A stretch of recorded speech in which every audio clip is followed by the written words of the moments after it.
belakangku. Semakin mencurigakan. Bekas pang di jasad istriku. 2. Kak, kenapa dengan leher? Anggia? Tanyaku terbata, mataku dengan jelas melihat bekas tanda merah pada leher dan dada, mayat Anggia. Kamu ini, sudah dibilang jangan dibuka. Tanda merah itu bekas pembuluh darahnya yang mau pecah. Ujar mertua, ia berjongkok, memperbaiki kain penutup wajah Anggia.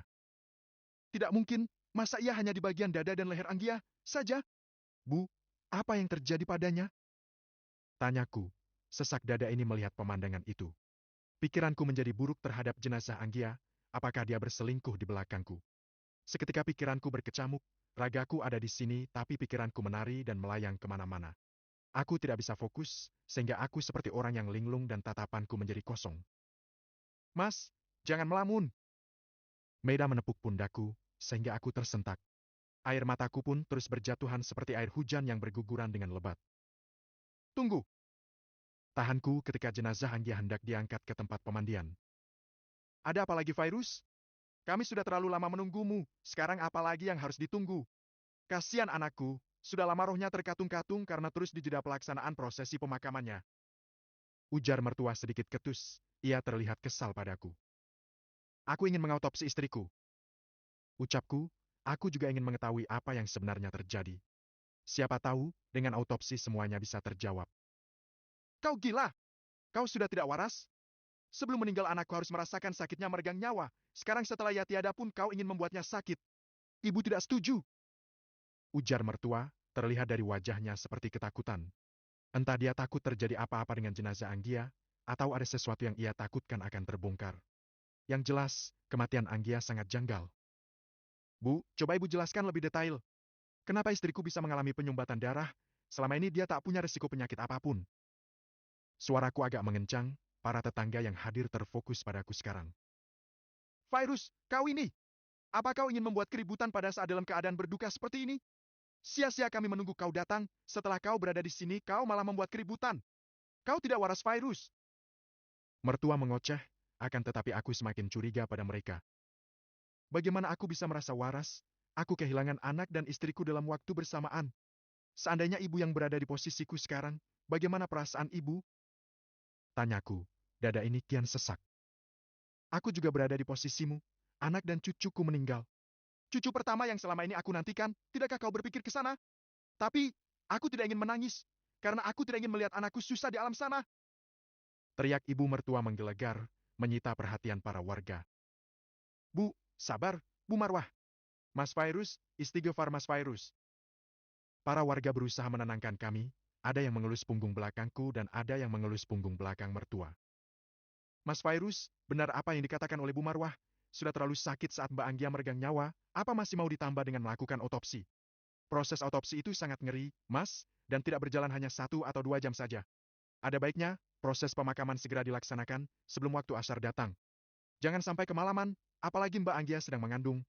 Mitosnya, Mas Virus tahu sendirilah, kami takut. Bu RT berujar dengan lirih, dan terpaksa aku luluh juga. Karena, aku tak punya pendukung yang membantuku untuk membuat mereka semua percaya. Aldo, coba kamu urus Virus ini. Sepertinya dia sangat terguncang sehingga merasa syok berat seperti ini. Dia kayak orang gak waras sekarang. Tua menyuruh adik iparku Aldo untuk membawaku pergi dari sini. Mas, ayo. Tenangkan dulu dirimu, taruh kopermu ke dalam kamar. Gak enak juga dilihat oleh banyak orang, Mas membuat keributan di sini. Mas, banyak-banyakin istighfar.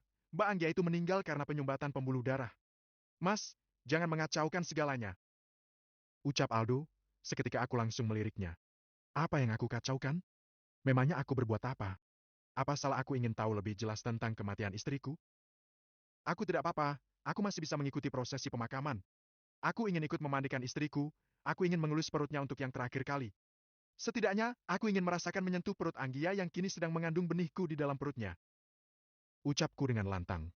Akan tetapi, Aldo menahanku. Mas tidak bisa ikut memandikan, ibuku ingin yang memandikan Mbak Anggia hanya khusus perempuan saja. Mas laki-laki, jadi Mas tidak perlu ikut. Ucap Aldo menghalangi. Tidak bisa, aku suaminya, Kali ini rasanya amarahku menggelegak, sedari tadi aku selalu dihalang-halangi untuk menyentuh jenazah Anggia. Apa yang sebenarnya mereka takutkan? Apa sih, Mas? Gak usah lebay, deh. Mas cuma suaminya, sementara kami keluarganya. Kami lebih dulu bersama dengan Mbak Anggia daripada kamu. Kami aja nggak ada selebay kamu, tapi kamu lebay banget. Aldo mencercaku. Kau belum tahu bagaimana rasanya kehilangan istri dan anak, Du. Aku dan Anggia sudah lama menantikan seorang bayi. Dan sekarang pada saat Anggia mengandung dia malah meninggal mendadak seperti ini. Jenazahnya terlihat tidak wajar.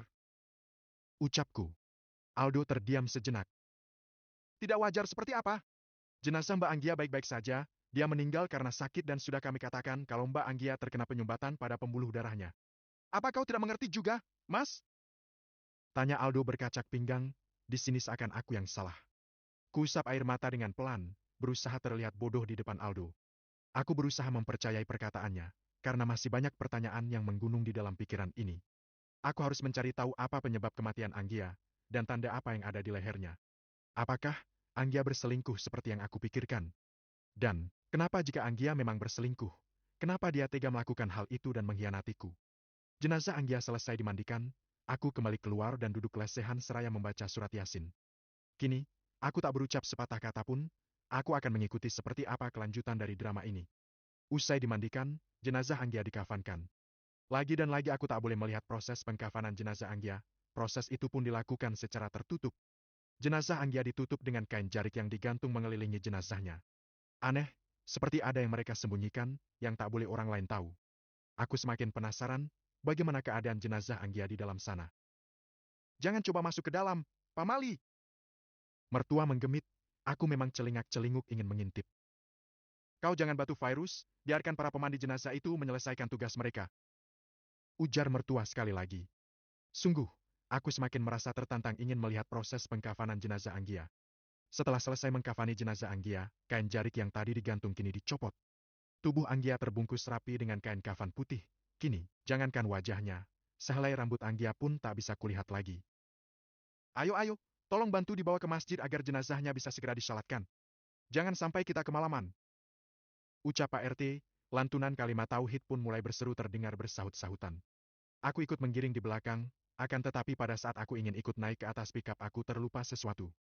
Aku lupa mengambil peci yang ada di dalam koperku, aku pun kembali masuk dan hendak ke kamar mengambil peci yang ada di dalam koper. Aldo, simpan semua barang-barang Anggia. Tas dan handphone, jangan sampai ditemukan oleh virus. Mataku membeliak ketika mendengar obrolan mertua dan Aldo di dalam kamar mertua. Apa yang mereka sembunyikan sebenarnya? Tumpukan alat pengaman di dalam tas. Bekas